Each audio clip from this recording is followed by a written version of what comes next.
বর্তমান সমাজ ব্যবস্থায় আমরা সমাজ ও রাষ্ট্র ব্যবস্থাকে এমনভাবে গড়ে তুলেছি, আমাদের জন্য, ইসলামের জন্যে, মুসলিম সোসাইটির জন্যে বড় ভয়ঙ্কর হয়ে দাঁড়িয়েছে বিষয়টা। বর্তমান বাংলাদেশে মুসলিম জনগোষ্ঠী 92 ভাগ, 91 ভাগের কিছু বেশি। হিন্দু জনগোষ্ঠী মুশরিক, যাদেরকে আল্লাহ তাআলা কোরআনে মুশরিক বলেছেন, তাদের সংখ্যা কত? 7.95%। তার মানে 8%ও না। মুসলমান 91%-এর অধিক, আর হিন্দুদের সংখ্যা 8%-এরও কম। কিন্তু বাংলাদেশের রাষ্ট্রীয় ও সামাজিক ব্যবস্থায়, রাষ্ট্রীয় চাকরি বাকরি, বিভিন্ন চেয়ার এবং দায়িত্বশীল ব্যক্তিবর্গদের মধ্যে 35% হলো হিন্দু, আর বাকিরা মুসলিম এবং অন্যান্য জনগোষ্ঠী। 8%-এর কম হয়েও তারা 35% কি করে হয়? তাহলে বিশাল শিক্ষিত যোগ্য মুসলিম জনগোষ্ঠী কি দায়িত্ব পালন করবে? তারা চাকরি করবে কোথায়?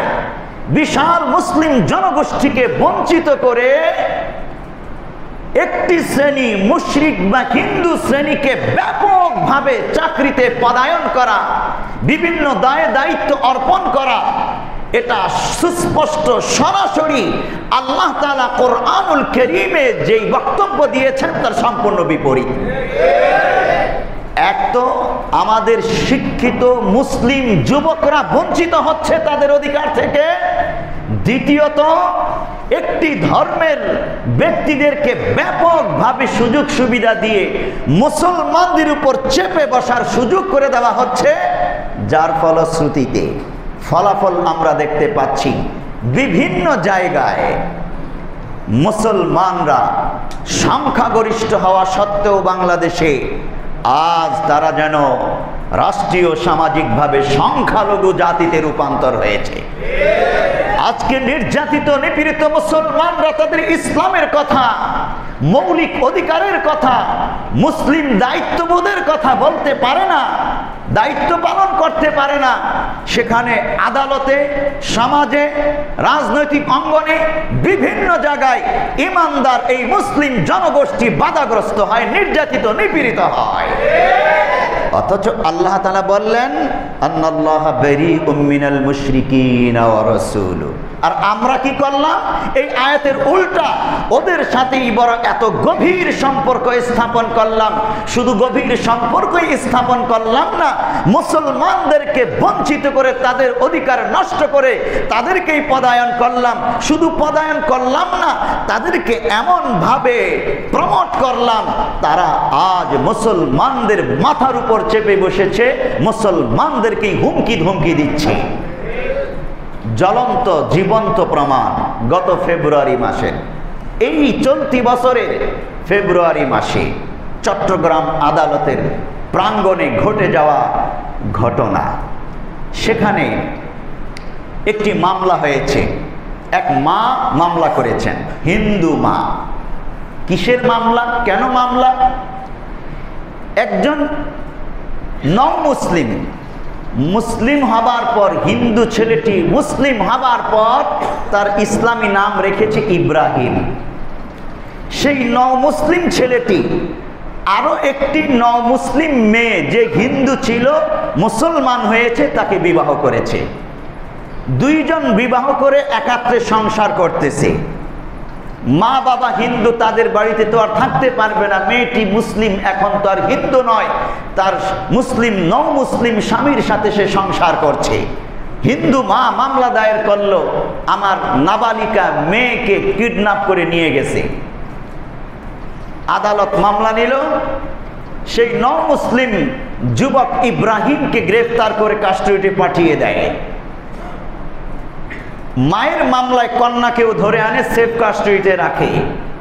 শুনানি হয়, হিন্দুদের অনেক আইনজীবী দাঁড়িয়ে যায়, মুসলমানদের আইনজীবীও দাঁড়িয়ে যায় দায়িত্ব পালনের জন্যে। হিন্দু মা স্পষ্টভাবেই বলছিল আমার কন্যা নাবালিকা, তাকে কিডন্যাপ করে আনা হয়েছে, তো শাস্তি দেবে মুসলিম ছেলে ইব্রাহিমকে। আদালত তলব করলো বয়স কত, ডকুমেন্টস চাই। মা বলতেছে জোর গলায় সে নাবালিকা, তার বয়স হয় নাই এখনো নিজের সিদ্ধান্ত নেবার। আদালত যখন ডকুমেন্টস চাইল, গ্রামগঞ্জ থেকে তার পারিবারিকভাবে কাগজপত্র সংগ্রহ করে দেখলো তার সে ইন্টারমিডিয়েট পড়েছে, সমস্ত কাগজপত্র ডকুমেন্টস তথ্য পেশ করলো আদালতে মুসলিম কি বলে অ্যাডভোকেটরা যে তার বয়স 19 বছর।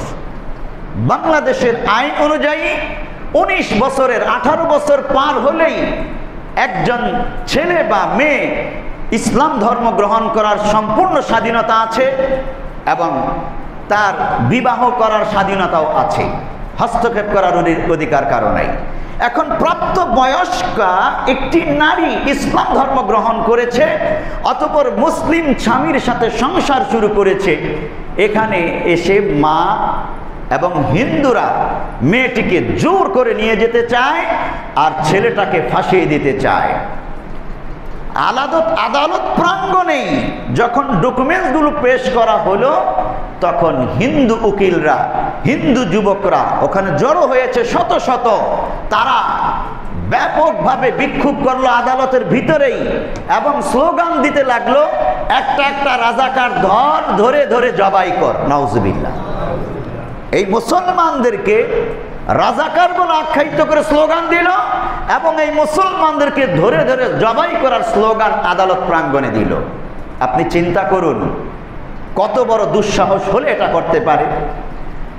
দ্বিতীয়ত, আদালত যখন সমস্ত ডকুমেন্টস পেয়ে গেল যে প্রাপ্তবয়স্ক তার কন্যা এবং কন্যাকে জিজ্ঞেস করেছে, কন্যা দাঁড়িয়ে আদালতে স্পষ্ট ঘোষণা দিয়েছে, জবানবন্দি দিয়েছে, আমি স্বজ্ঞানে স্বেচ্ছায় ইসলাম ধর্ম গ্রহণ করেছি এবং মুসলিম স্বামীকে বিবাহ করেছি, সে আমার স্বামী, আমাকে কিডন্যাপ করেনি, আমি স্বজ্ঞানে স্বেচ্ছায় তার সংসার করতেছি, সুতরাং আমার স্বামীর সাথে আমাকে সংসার করার সুযোগ দেওয়া হোক। স্পষ্ট এই বক্তব্য আদালতে জবানবন্দি দিয়েছে এই কন্যা। কিন্তু তারপরেও হিন্দুদের স্লোগান, প্রভাব প্রতিপত্তি, হিন্দু মায়ের কথা আরো অনেক এর কারণে আদালত ওই মুসলিম ছেলে ইব্রাহিমকে কাস্টডিতে পাঠিয়ে দেয়, কারাগারে পাঠিয়ে দেয়। মুসলিম অ্যাডভোকেটরা জামিন চেয়েতে তার জামিন দেয়নি। কন্যা যেখানে বলতেছে আমি বিবাহিত প্রাপ্তবয়স্ক স্বজ্ঞানে মুসলিম হয়েছি, তারপরেও আদালত সেটা শুনে নাই, বরং হিন্দুদের কথা শুনে তাকে আবার কাস্টডিতে পাঠিয়ে দেয়, কারাগারে পাঠিয়ে দেয়, কন্যাকে সেফ কাস্টডিতে রাখে। আপনি চিন্তা করেন যদি এটা ইসলামী খেলাফতের রাষ্ট্র হতো, মুসলিম শাসনাধীন পরিপূর্ণ রাষ্ট্র হতো, এইভাবে একজন নিরপরাধ মুসলিম যুবককে, একজন নিরপরাধ মুসলিম কন্যাকে কখনোই আদালতে গ্রেফতার করে রাখার কোনো সুযোগ ছিলই না। কিন্তু কেন এরকম পরিবেশ হলো? যেহেতু চতুর্দিকে আমরা পদায়ন করেছি, প্রভাব প্রতিপত্তি দিয়ে রেখেছি। এই তো গত কিছুদিন আগেই মধুখালীতে, ফরিদপুরের মধুখালীতে 2 জন মুসলিম যুবককে পিটিয়ে হত্যা করে ফেলেছে মন্দিরের কর্তা ব্যক্তিরা। মন্দিরে নিয়ে বন্দি করে কোন এক স্কুলে পিটিয়ে হত্যা করে ফেলেছে। কি অপরাধ? ওরা নাকি মূর্তির কাপড়ে আগুন দিয়েছে। পরবর্তীতে প্রমাণিত হয়েছে এটা সম্পূর্ণ মিথ্যা। ওরা নিজেরা স্বার্থে এইভাবে আগুন ধরিয়ে দিয়েছে কোনো একটা গন্ডগোল নিজেরা পাকানোর জন্য। কিন্তু এই 2 জন মুসলিম যুবক যারা শ্রমিক ছিল, গার্মেন্টস শ্রমিক সম্ভবত, আমি ঠিক জানি না কিসের শ্রমিক ছিল, এবং লেখা হয়েছে তারা কোরআনের হাফেজ ছিল, 2 ভাই পিটিয়ে হত্যা করে ফেলেছে। কতটা দুঃসাহস হলে 92 মুসলিম রাষ্ট্রে এভাবে দুঃসাহস দেখাতে পারে? আল্লাহ তাআলা যা বলেছেন, আমরা প্রভাবশালী মুসলমানরা তার উল্টা চলার কারণে এবং তাদেরকে হৃদয়ে ধারণ করে বড় বড় পদ দিয়ে বিশাল সুযোগ দিয়ে দেওয়ার কারণে আজকে তারা এই অন্যায় অপরাধ করার দুঃসাহস দেখাচ্ছে। আরো